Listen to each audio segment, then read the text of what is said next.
A key to effective treatment of cardiovascular disease is understanding the body's complex lipoprotein transport system.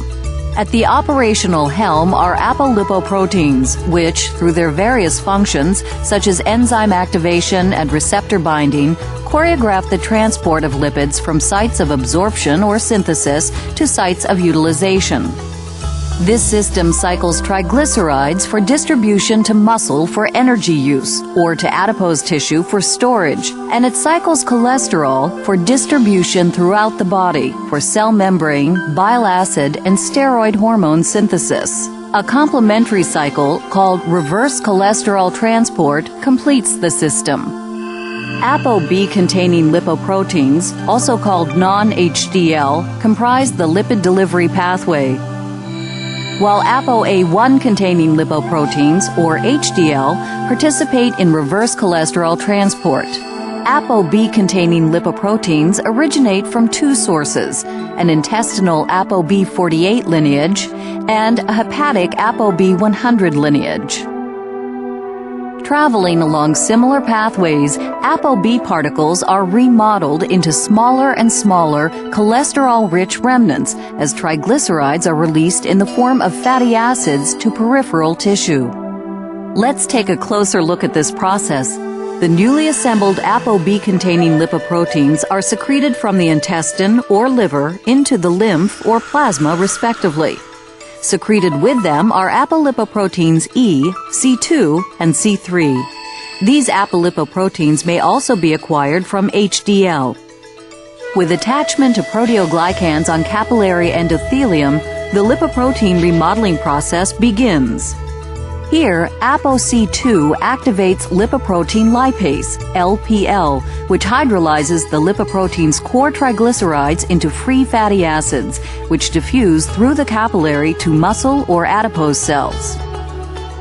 As fatty acids exit, the lipoproteins become smaller and smaller remnants. In remodeling of the ApoB100 lineage, a further step by hepatic lipase, HL, transforms remnant IDL particles to LDL. During remodeling, remnants of both ApoB48 and ApoB100 pathways shed apolipoproteins E, C2, and C3, which then reassociate with HDL.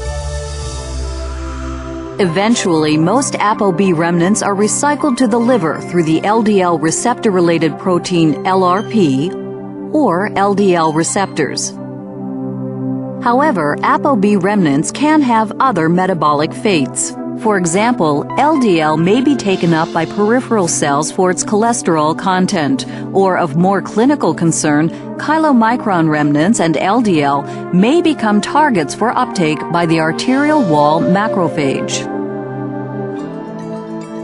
Excess ApoB-containing particles can invade the arterial wall, become oxidized, and be taken up by macrophage scavenger receptors, creating the foam cells that lead to atheroma. Now let's examine the complementary ApoA1 or HDL pathway that protects from atherogenesis.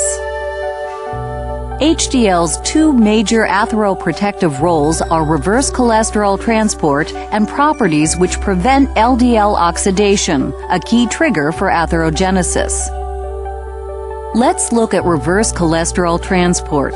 To begin, poorly lipidated ApoA1 is secreted from the liver and intestine and released into the plasma for circulation to peripheral cells, where it removes excess cholesterol, forming nascent HDL. HDL's removal of cholesterol from cells is of utmost importance when those cells are cholesterol-laden arterial wall macrophages. Let's examine several of HDL's cholesterol-removing mechanisms. Excess cholesterol in the macrophage triggers upregulation of the ABCA1 transporter and a hydrolase, which converts cholesterol ester in the lipid pool to free cholesterol. The ABCA1 transporter operates to harvest this free cholesterol and deliver it to the cell membrane, where it is acquired by poorly lipidated ApoA1 to create nascent HDL. The transporter shuttles back and forth, transferring cholesterol from the macrophage to HDL.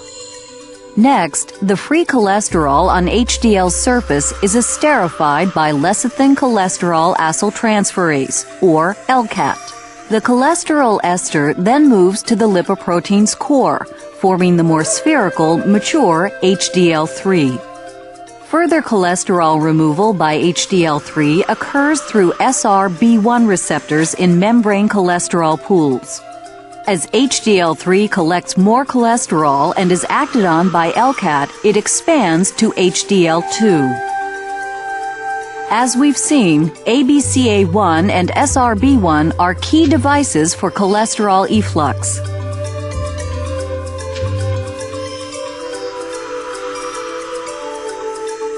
However, HDL also collects cholesterol from both lipid rafts and caveolae within the cell membrane.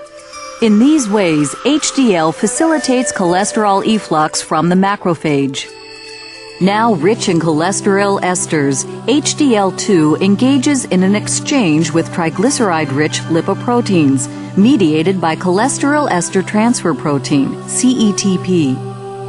Cholesterol ester from HDL2 is transferred to ApoB-containing lipoproteins in a 1-to-1 exchange for triglycerides. The result: further cholesterol enrichment of ApoB lipoproteins and triglyceride enrichment of HDL. HDL may now have one of three fates. HDL's triglycerides may be hydrolyzed by hepatic lipase, converting it back to HDL3.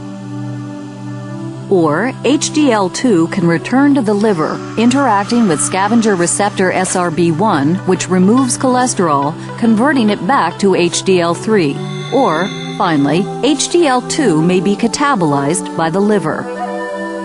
As we have seen, these complementary systems work in elegant harmony to choreograph the body's lipid needs.